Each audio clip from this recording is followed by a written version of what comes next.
Hello my friends, let's go to the Frontline updates. Russians tried to advance towards Sreblyansk, but their attack failed. We have this video from a Ukrainian drone thermal camera, so 1, 2, 3 of the armored vehicles of the Russian Federation Army. It's kind of the rare event that they advance with armored vehicles. Usually those are motorcycles, all-terrain vehicles or Ladas. But here 3 of the BMPs which were found by Ukrainian surveillance drones and were followed by Ukrainian FPV drones, so one by one those vehicles were disabled. Yeah, definitely looks like a video game, but it's the real life. All of the 3 vehicles were kaputted despite their anti-drone armor. The Russian infantry which survived landed from the vehicles, but it was an open field, so Ukrainian drone drops finished the job completely, the entire ambushment of the Russian convoy on the way to Sreblyansk. It seems like the local Russian commander in this region still follows the old-school tactics, sending convoy after convoy, because before, in the same spot, Ukraine ambushed already 2 of those mid-wave attacks. Usually Russians advance with the small groups, like for example it happened in Pokrovsk, where Ukraine imprisoned many of Russians. It happened at the beginning of this month, then Russians definitely moved to Pokrovsk. But later on they were imprisoned by Ukrainian army. I already told about this case in one of my videos. Nevertheless, Russians have multiple of the attempts to move to Pokrovsk, and for the last 24 hours we have the new update, so they moved to Zviro, where it was yesterday, it is today, you can see the movement. They use Zviro as the bridgehead for their further operations in Pokrovsk, those sabotage ones, and recently Ukrainian tank managed to ambush one more Russian sabotage group. Yeah, Ukraine used Leopard 2 tank for this mission. Well, at the same time, Ukraine lost T-64 tank in Pokrovsk itself. Probably it was hit by FPV drone of the Russian army. This is the place where tank was hit. Well, here you see that Ukraine tries to regain some of the territory in the southern part of Pokrovsk, but Russia uses artillery. Yeah, they struck one of the building there. They claim that there were Ukrainian soldiers inside, but it's hard to judge in this video. What we have is the geolocation of the strike. That's it. About the recent Ukrainian counterattack towards Smyrna, yeah, it was successful, but as you may see, Ukraine is losing some of the vehicles, armored vehicle and 2 of the pickup trucks. And this local facility was liberated by Ukraine, some sort of the factory. For sure, with lots of the underground rooms, which could be a hide for Ukrainian soldiers. As you may see, with every counterattack you have more losses. The exception was probably over here in Kucherev Yar and Zoloty Kolodets. There Ukraine haven't lost any sort of the vehicles, tanks whatsoever. But Russians were cut and trapped, and they are unable to advance any longer to Zoloty Kolodets. And now to the Toretsk and Konstantinivka direction. It seems like Ukrainian military command already made the decision to withdraw forces from Katerinovka and Klebanbyk. This is the area. As you see, Katerinovka was taken by Russians. We have the confirmation about it. Some Russians waving Russian flag out there in destroyed village. Jay confirmed definitely it is the village of Katerinovka. So Klebanbyk is the next village for Ukraine to withdraw the forces, for them not to be jammed in this area. I wonder if Ukraine still controls those fields. For me, it looks unrealistic. I think that all of the remains of the forces are moved here, and this is just the gray area. So this night, or maybe the next one, Ukraine will fully leave this area and it will be colored in a red color, which means that Ukraine should concentrate all of the forces on defense of Konstantinivka. There are multiple of the strikes on the Russian army in this area. You may see the symbols of those Ukrainian drones here, but the drones are not the only solution to stop Russian attacks. A beautiful video from Zaporizhia direction, where Russians tried to move with their Hunger tank modified for infantry carrying vehicle. There were multiple of the drone strikes on this one because it has the drone armor, but finally our warriors managed to stop the vehicle. It was stopped right at the crossroad over here, and later on Russians started to leave the vehicle. By the time they were leaving, Ukraine dropped several of the drone drops. Oh, by the way, here you may see the Russian motorcycle. And finally, tank was kaboomed, all of the ammunition inside detonated. Those few Russian soldiers who made it probably went to the local trenches to hide, but they still are vulnerable to Ukrainian drone drops, even in the trenches.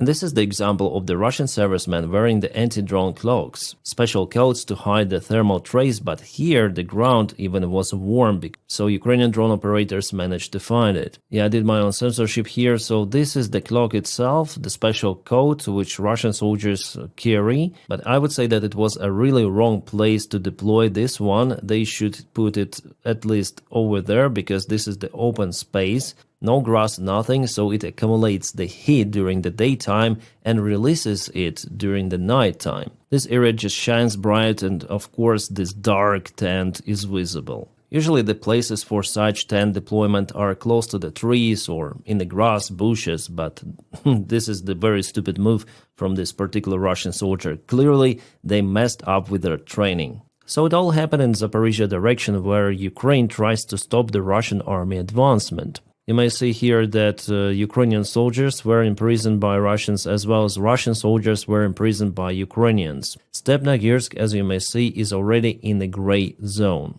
Here we have the latest update from the Myko Center 3, definitely expansion of the gray zone. Plavny was fully captured by Russians. Alright, Ukrainian volunteers made this drone, and there will be many of those coming to Zaporizhia Frontline. They say at first the drone is very heavy and it might drop even aviation bomb. It's the new development of the Baba Yaga drones. It's called Heavy Shot. So this FAB 150, 150 kilograms, is not a problem for it. As one of the communication systems, here we go with Starlink antenna. And there is one more direction, my friends, where we should speak about. This is the Dnipropetrovsk region already, and Russia is very close to Vorona and Novoselivka. Let's zoom out a little. It was yesterday. It is today. Russians went several kilometers towards Novoselivka. A very narrow sabotage attack by Russians with just few of the infantry forces. Nevertheless, Novoselivka, as you may see, is in the gray area. Here, potentially Russians might go to this forest patch and hide there for some time, so I expect that Russia might pour more of the infantry to this place. What we have in Kupiansk direction for now, the situation is without changes for the last 2 consecutive days. Maybe Ukraine sent extra reinforcements to cut this Russian assault. We'll see how it goes here in the next 1 or 2 weeks. Oh my god, I'm speaking like Trump here. About the last night's attack on Ukraine, Keith Kellogg already posted that Russia launched 600 drones and 31 missiles on Ukraine. Capital city of Kyiv was hit the most, and no soldiers and weapons, but residential areas in Kyiv were targeted. Well, as I showed you before, Russia also hit Bayraktar factory and one of the military ships of Ukraine, but they were not in the Kyiv itself. So the strikes on Kyiv, or the strikes on any kind of the settlement in Ukraine, just on civilian infrastructure, shows that Russia wants to terrorize Ukrainian society. And about the Ukrainian ship in Dunaba River, here we have the visual confirmation, the drone camera of the Russian drone probably. And here you can see that the ship was hit, definitely. There was the big strike. I wonder what remained from the ship. The Russian side say that the ship is no-go. I wonder what they used for this strike.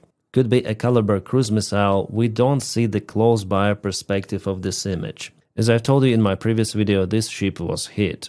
We have the situation update about Magyar. Hungary said that it blocked not just the entrance to its country, but to Schengen zone, which they cannot do actually. So Magyar came out with his own response on that, telling get lost.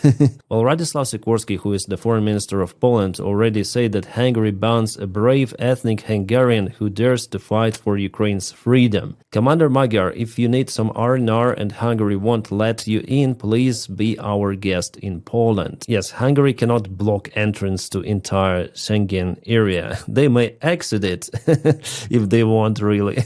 But to block for other countries, no, they cannot do it. And Magyar said about it, laughing on those pricks. And I just hope that next year Hungarians will resolve this issue with their crazy Orban dictatorship regime. Guys, here I want to share my thanks again to those guys who support me on Patreon. Guys, thank you so much for maintaining my motivation to film more of the videos.